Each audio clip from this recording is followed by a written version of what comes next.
So we're back again with You Don't Know Wednesday. And on our last episode, I talked to you about my first sexual episode, if you will. Although it did not end in intercourse, you did remember me saying that me and the young lady, my next door neighbor in the Bahamas, we got very close to that. And as a result of what we experienced that day, the relationship was never quite the same between that young lady and I. Well, many of you are perhaps wondering, how did my life turn in that direction, the sexual direction that we talked about last week? What happened? How did things transpire in my life? Now, I am 39 years old at the time of this recording, and that first experience that I shared with you on our last episode, I was 15. So you do the math. I want you to remember that sex is a beautiful gift that God has given a man and a woman. In fact, if I'm going to be more specific, it's a gift that God gave a husband and a wife.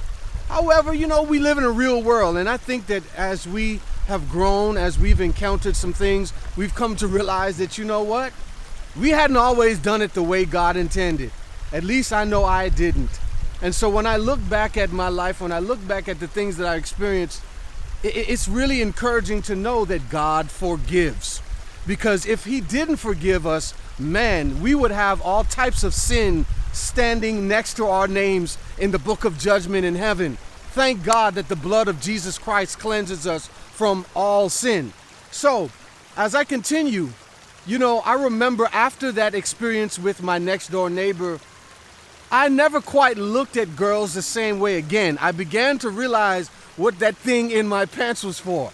And I remember looking further into images on the pornographic channels and looking into magazines. And I guess you could say starting to daydream more about it. Although I did not do the deed at that time, it was more in my mind. I mean, that kind of encounter is going to put you in a position to want to go a little further as you mature, as you become a little more comfortable with the idea. And my very first girlfriend, I'm not going to call her name, but I was living in the Bahamas at the time, just like I was during the last episode story. And I was in the 7th grade. And this young lady was an upperclassman. She was in the 10th grade, right? But because I was always bigger than my age suggested, I always looked mature, I fit right in with the upper class kids. Remember now, I'm 6'5", 230 pounds to this day. And back then, I was about 6 feet in the 7th grade. I mean, I was always a tall kid. I was always bigger than everybody else. And I remember she was a part of my aunt's classroom. In the Bahamas, it's a little different than it is here in the U.S. For example, kids travel from different class to different class. Perhaps you don't see the same students in each class here in America. But in the Bahamas, you have a homeroom class that you travel with to every classroom, to every subject. So if you're going to math, you go with the same 30 kids. If you're going to physical education, you travel with the same 30 kids. And my aunt was a teacher at the campus where I was going to school, and she had a group of kids that was under her tutelage, right? So one particular semester, they had an event where they were celebrating the end of the school term. And they had this little island out in the Bahamas called Rose Island. It's still there to this day. And Rose Island is a tourist attraction. People go there on a boat. It's about 15 miles off of the coast of Nassau. And when you get there, it's a whole experience that is catered to the senses. It's shallow waters for yards. I mean, many yards. You can walk out into this shallow water and you're in the middle of the ocean, literally. But when the tide is low, you can walk out for many yards without fear of drowning. There's events there on the island, on Rose Island, such as volleyball and other different activities that tourist people get caught up in.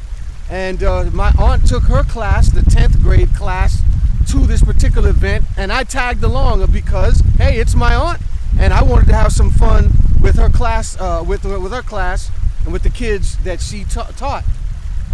Anyway, I remember when my eyes fell on my first girlfriend. Of course, she wasn't my girl at the time, but I remember when I saw her that evening on Rose Island, I fell in love. I was smitten. And of course, at 16, 15, actually I was 14 at this particular time, around the same time that this situation happened with my neighbor, you don't know what love is. You just kind of get an idea for how it is that you feel towards somebody, but you don't really know what love is. Anyway, I remember when I laid my eyes on this young lady, I was smitten, and I remember following her around Rose Island that entire day. And just a little funny side note, we were sitting on, I guess you could say, a bench on the boat that took us to and from the little island. And she all of a sudden came and sat next to me, and I had my hands, kind of planted in a flat position on the bench. And she sat on my bench. Now, she's in her bathing suit and everything. I remember this like it was yesterday. I was so shy, I grabbed my hand away, and I looked at her, and I smiled, and she smiled. And that was the end of it. I was completely smitten from there on. So we get back to the mainland. Life goes on as usual.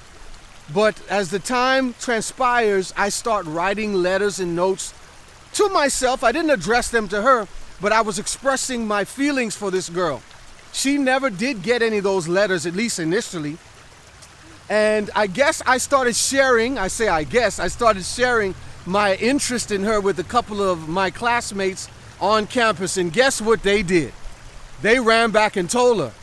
And I didn't know it, but one day we were walking through the schoolyard, and I'm walking to my classroom, and here the young lady comes walking past me, the lady of my interest, and I'm looking down because I'm nervous. I don't want her to see me ever looking at her. That's just how nervous I was at the time. And she calls over to me and she says, "Hey, Andre." And I look up, and I can't believe that the woman of my dreams at this point is calling my name. And so that perhaps, or I guess really truly started me being direct with her and telling her, I have a crush on you. And she obviously knew. Some of my classmates had told her. And when we started talking, when I began to share with her what my feelings were, she was most definitely open to have this relationship with me. And I was so excited. I mean, at the age of 14, 15, to have my first girlfriend, but hey, I had to keep it all a secret because mama don't play that. And with that, I remember always having to hide my relationships at that age. Of course, I mean, it's not like I had a bunch of them, but whenever I had a crush on a girl, whenever I had feelings for somebody, I was not freely sharing that because I knew good and well mama wasn't playing that. Mama wasn't going to have that. And so I kept it a secret.